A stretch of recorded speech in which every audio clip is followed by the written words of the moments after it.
At Open Door, we create educational programs to make students deep thinkers. So at present, we have two programs, Thinking Classroom and Thinking Assessment, and these programs are running in more than 250 plus schools in India and UAE. We started Open Door way back in the year 2013. Back then, it was not in the same format that it is now. So back then we used to call students at a learning center and we used to do one simple thing. We used to give them good questions to think on. For example, the question could be, what would happen if the earth rotates from east to west instead of moving from west to east? And we realized that students are thinking and they're not getting bored. At times 3 hours used to pass by and students used to be engrossed in that process. And that is when we realized that question could be a very powerful teaching tool. It can change the entire course of learning. And after that, we curated program for school system, and now here we are. See, in the modern world, information is freely flowing. It is easily available. The problem is that there is one set of information that is relevant, one set that is irrelevant. One information that is correct, one is incorrect. So you require two important skills, and we are working on those skills. Now these skills, the number one skill is questioning. Now you want an information about sound. You ask a question. What is sound? You will get an information that sound is vibration. But you need to ask a further question. That I'm doing like this. This is also a vibration. Why this is not giving a sound? Now when you ask this question, you will get a new information. That this vibration is in infrasonic range. Your ears cannot detect it. Then you need to further ask another question, that are there any organisms or is there anyone who can hear this sound? You'll probably get another answer, that there are animals, elephants probably can hear this sound. So questioning has become very important. And the second important skill is critical thinking. Now what is critical thinking? Simply said, it is seeking clarity.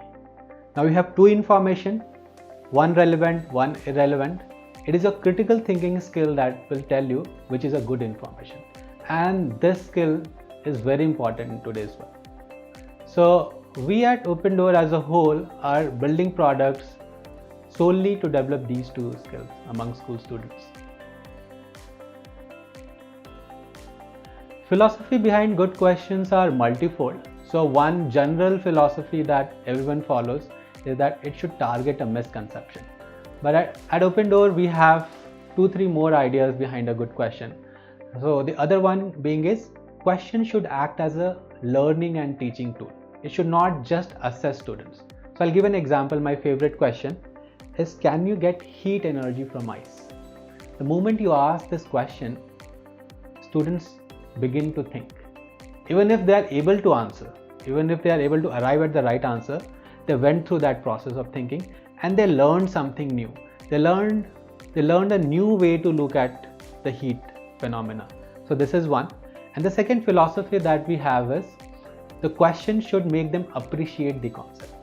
Now taking example of the same question, can you get heat energy from the ice? When you think about it, there is a wow moment in your head that occurs. That, hey, heat and temperature are two different things. I used to think that they are same, and that is wow creation.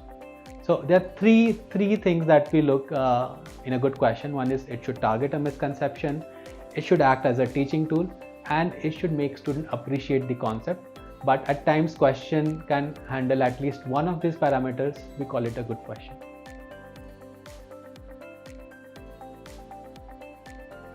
So in thinking assessment, we send really good questions on a particular topic 2 times in a year in a school system. Why 2 times? I'll come to that later. Now when you send good questions to a classroom and assess them, it gives a complete picture of the classroom's understanding. What are their misconceptions, what are their weak areas, what are their strong areas, and it allows the teachers to work on those areas. Now why second assessment? So usually the first assessment tells you the problems, but seldom there's a scope to work on those. So second assessment achieves that objective. Now teachers know that students are going to be assessed again on these concepts, so they work on these misconceptions. So usually we have seen the class average improving in the range of 15 to 30% in the second assessment. And so this is the short-term goal that we achieve year on year in a school system. But we have seen something very interesting happening in the schools who have used our program for more than 3 years.